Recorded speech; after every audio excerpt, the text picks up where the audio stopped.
how do we make it sustainable in terms of going forward?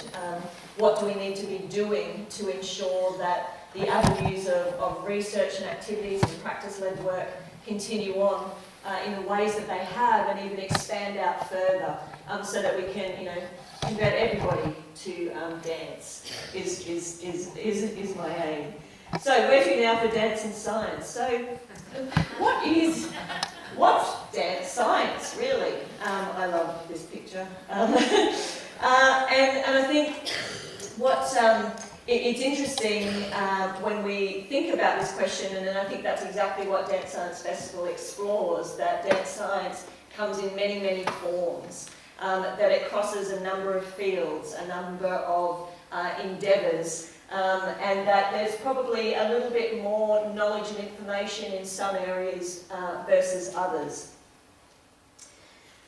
So starting out, when we're thinking about dance science and innovation, for me, that's looking at how do we connect to a multitude of sciences, and when we do, what we're seeing is significant innovation, that it is spreading, as a number of our presenters in the last couple of days have actually mentioned, that it's spreading out beyond what people would identify or see as dance.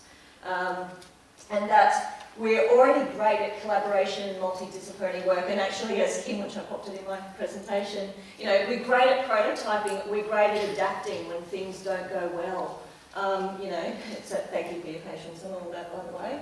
So when we think about innovation, and it's been interesting because for those that don't know me, I've worked across a number of fields. So originally a ballet dancer, retrained as a sport and exercise psychologist, but have worked in a whole range of settings, right from performing arts, elite sport, right through to Olympic level, as well as the corporate sector and in business, looking at cognitive behavioural safety and how to keep people safe by teaching them about their brains and neuroscience, so going down underground into coal mines and working with the guys there, working with the lineys that go up the poles and fix energy. So for me, what I notice about bringing it all together is that in many other fields, they're not as great at collaborating. They're not as great necessarily as looking at things from a multidisciplinary perspective, and I think that from a dance perspective, we're really great at that. It's inherent in terms of our practice. We need to work with a range of different disciplines, often when we're actually just focusing on delivering one performance, so to speak. And I think that's also been demonstrated today by a range of, and yesterday by a range of speakers, in how they connect to, in this case, in this context, a range of different science areas of practice. So what it looks like what we've been witnessing in the last couple of days. That we have people that go away and work with scientists and incorporate that into their creative work. Or they research particular areas of science and incorporate it that way. Or they partner directly with science and technology across a range of different fields. So that's, we've been given a lovely snapshot of the different types of areas or connections between dance and science in the last couple of days, and that's just scratching the surface as well, which is exciting.